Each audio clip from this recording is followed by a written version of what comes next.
നമസ്കാരം. വലിയ രീതിയിലുള്ള രാഷ്ട്രീയ വാർത്തകൾ ഈ തദ്ദേശ തെരഞ്ഞെടുപ്പിൽ ചർച്ചയായിട്ടുണ്ട്. ശബരിമല വിവാദങ്ങൾക്ക് പിന്നാലെ സിപിഎം താൽക്കാലികമായി പിടിച്ചുനിന്നത് പാലക്കാട് എംഎൽഎ രാഹുൽ മാങ്കൂട്ടത്തിലെ പീഡന കേസുകളിലായിരുന്നു. ഇന്ന് എന്തായാലും പ്രധാനപ്പെട്ട ശ്രദ്ധാകേന്ദ്രം പാലക്കാട് തന്നെയാണ്. ഇന്ന് തെരഞ്ഞെടുപ്പ് ദിനത്തിൽ രാഹുൽ തന്റെ ഒളിവ് ജീവിതം അവസാനിപ്പിച്ച് രംഗത്തെത്തുമോ എന്നതാണ് ഉയർന്ന ചോദ്യം. എന്നാൽ കോൺഗ്രസിനെ ഈ ഘട്ടത്തിൽ പ്രതിരോധത്തിലാക്കുവാനായി അദ്ദേഹം എത്തില്ല എന്ന സൂചനകളാണ് പുറത്തുവരുന്നത്. നിയമപരമായി അദ്ദേഹത്തിന് വോട്ട് രേഖപ്പെടുത്തുന്നതിൽ യാതൊരു തടസ്സവുമില്ല എങ്കിൽ പോലും പാർട്ടിയുടെ മുഖം രക്ഷിക്കുക തെരഞ്ഞെടുപ്പ് ഘട്ടത്തിൽ അത് നിർണായകമാണ്. അതുകൊണ്ട് തന്നെ സംയമനം പാലിച്ചേക്കാം. ചിലപ്പോൾ വൈകിട്ട് 5 മണിയോടടുത്ത് അദ്ദേഹം എത്തുവാനും സാധ്യതകളുണ്ട്. പാലക്കാട് നഗരസഭയിലെ കുന്നത്തൂർമേട് സെന്റ് സെബാസ്റ്റ്യൻ സ്കൂളിലെ 2-ാം നമ്പർ ബൂത്തിലാണ് വോട്ട്. രാഹുൽ താമസിക്കുന്ന ഫ്ളാറ്റ് സ്ഥിതി ചെയ്യുന്ന സ്ഥലത്തെ ബൂത്തിലാണ് വോട്ട്. പാലക്കാട് നഗരസഭയിലെ 24-ാം വാർഡാണിത്. ഈ വാർഡിൽ രാഹുൽ നേരത്തെ തന്നെ പ്രചാരണം നടത്തിയിരുന്നു. രാഹുൽ വോട്ട് ചെയ്യുവാൻ എത്തുമെന്ന് തന്നെയാണ് പോലീസിന് ലഭിച്ചിരുന്ന വിവരം. വൈകിട്ട് 5-നും 6-നും ഇടയിൽ എത്തുമെന്നാണ് രാഹുലുമായി അടുത്ത ബന്ധമുള്ള കോൺഗ്രസ് നേതാക്കൾ പറയുന്നത്. രാഹുൽ എത്തിയാൽ ഡിവൈഎഫ്ഐയും ബിജെപിയും പോളിംഗ് ബൂത്തിനരികെ പ്രതിഷേധിക്കും. അതുകൊണ്ട് തന്നെ കൂടുതൽ പോലീസിനെ സ്ഥലത്ത് നിയോഗിച്ചിട്ടുണ്ട്.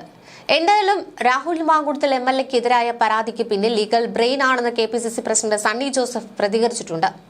പരാതി രാഷ്ട്രീയ പ്രേരിതമാണെന്ന് വിലയിരുത്താമെന്നും എന്തിനാണ് ആ പരാതിയെന്ന് ആളുകൾക്ക് അറിയാമെന്നും സണ്ണി ജോസഫ് പറയുന്നു. തദ്ദേശ തെരഞ്ഞെടുപ്പിൽ വോട്ട് രേഖപ്പെടുത്തിയ ശേഷം ഇരിട്ടിയിൽ മാധ്യമങ്ങളോട് സംസാരിക്കുകയായിരുന്നു അദ്ദേഹം. ഇതിനിടയിലാണ് ഇത്തരത്തിലൊരു പ്രതികരണം ഉയർത്തിയത്. നിയമം നിയമത്തിന്റെ വഴിക്ക് പോകും. 2-ാമത്തെ പരാതിക്ക് പിന്നിൽ ലീഗൽ ബ്രെയിൻ ഉണ്ട് എന്നാണ് ഞാൻ പറഞ്ഞത്. പരാതി രാഷ്ട്രീയ പ്രേരിതമാണെന്ന് വിലയിരുത്താം. പരാതി തനിക്ക് കിട്ടുന്ന സമയത്ത് തന്നെ മാധ്യമങ്ങൾക്കും കിട്ടിയല്ലോ. ആസൂത്രിതമായ പരാതിയാണിത്. എന്തായിരുന്നു അതിന്റെ ലക്ഷ്യം? കോടതി വിധി ഞാൻ കണ്ടു. ജനങ്ങൾ വിലയിരുത്തുമെന്നാണ് സണ്ണി ജോസഫ് പറഞ്ഞത്. കണ്ണൂരിലാണ് പ്രശ്നസാധ്യതാ ബൂത്തുകൾ ഏറെയുള്ളതെന്നും സണ്ണി ജോസഫ് പറയുന്നു. കണ്ണൂരിൽ നിന്നാണ് ഏറ്റവും അധികം സ്ഥാനാർത്ഥികൾ ഹൈക്കോടതിയിൽ സംരക്ഷണം ആവശ്യപ്പെട്ട് എത്തിയതെന്നും ഇവിടുത്തെ ഭരണാധികാരികളുടെയും CPIM നേതാക്കളുടെയും കണ്ണു തുറപ്പിക്കണമെന്നുമാണ് ഹൈക്കോടതി പറഞ്ഞതെന്നും സണ്ണി ജോസഫ് പറയുന്നു. ഐക്യ ജനാധിപത്യ മുന്നണി തികഞ്ഞ വിജയപ്രതീക്ഷയിലാണെന്നും സർക്കാരിന്റെ ജനദ്രോഹ നയങ്ങൾക്കെതിരെ വലിയ ജനവിധി ഉണ്ടാകുമെന്നും സണ്ണി ജോസഫ് പറഞ്ഞു. കണ്ണൂരിലാണ് ഏറ്റവും കൂടുതൽ പ്രശ്ന സാധ്യതാ പ്രദേശങ്ങളുള്ളത്. കണ്ണൂരിൽ നിന്നാണ് ഏറ്റവും കൂടുതൽ ആളുകൾ ഹൈക്കോടതിയിൽ സംരക്ഷണം ആവശ്യപ്പെട്ടത്.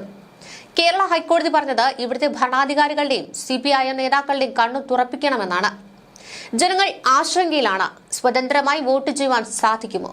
സ്ഥാനാർത്ഥികൾ തന്നെ ഹൈക്കോടതിയിൽ പോവുകയാണ്. വിധിയുമായി പോലീസിനെ കാണുന്നു. നീതിക്ക് വേണ്ടി ജനാധിപത്യ പ്രക്രിയയിൽ തെരഞ്ഞെടുപ്പ് പരമപ്രധാനമാണ്.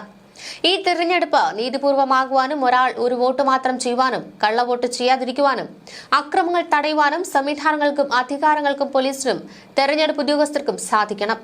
അത് ഞങ്ങൾ ആവർത്തിച്ച് ആവശ്യപ്പെടുകയാണ്. അക്കാര്യത്തിൽ കണ്ണൂരിൽ ആശങ്കയുണ്ട്. അതുകൊണ്ടാണ് ഇത്രയധികം പരാതി ഹൈക്കോടതിയിൽ പോയത്. ഹർജികളുടെ വലിയ കെട്ടുകളാണ് ഹൈക്കോടതിയിൽ എത്തിയത്. ഹൈക്കോടതി വിധി പാലിക്കപ്പെടണമെന്നും സണ്ണി ജോസഫ് പറഞ്ഞു. ശബരിമലയിലെ കൊള്ളയിൽ പ്രതികളാക്കപ്പെട്ടവർക്ക് ഭരണകക്ഷി സംരക്ഷണം നൽകുകയാണെന്നും ജയിലിൽ കഴിയുന്ന CPIM നേതാക്കൾക്കെതിരെ പാർട്ടി ചെറിയ അച്ചടക്ക നടപടി പോലും സ്വീകരിച്ചിട്ടില്ലെന്നും സണ്ണി ജോസഫ് പറഞ്ഞു. പ്രതികളെ സംരക്ഷണ കവചം ഒരുക്കി സംരക്ഷിക്കുകയാണ് സർക്കാരും പാർട്ടിയും ചെയ്യുന്നത്.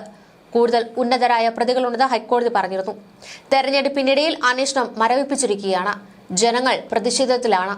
വിലക്കയറ്റം, കാർഷിക മേഖലയുടെ തകർച്ച, തൊഴിലില്ലായ്മ, അക്രമ രാഷ്ട്രീയം, വന്യമൃഗശല്യം, തീരദേശ മേഖലയുടെ പ്രതിസന്ധി, അഴിമതി ഇതെല്ലാം സർക്കാരിനെതിരെ ജനങ്ങളെ ചിന്തിപ്പിക്കുന്ന കാര്യങ്ങളാണ്. തെരഞ്ഞെടുപ്പിൽ സർക്കാരിനെതിരെ വലിയ ജനവിധി ഉണ്ടാകുമെന്ന് തന്നെയാണ് സണ്ണി ജോസഫ് കൂട്ടിച്ചേർത്തത്.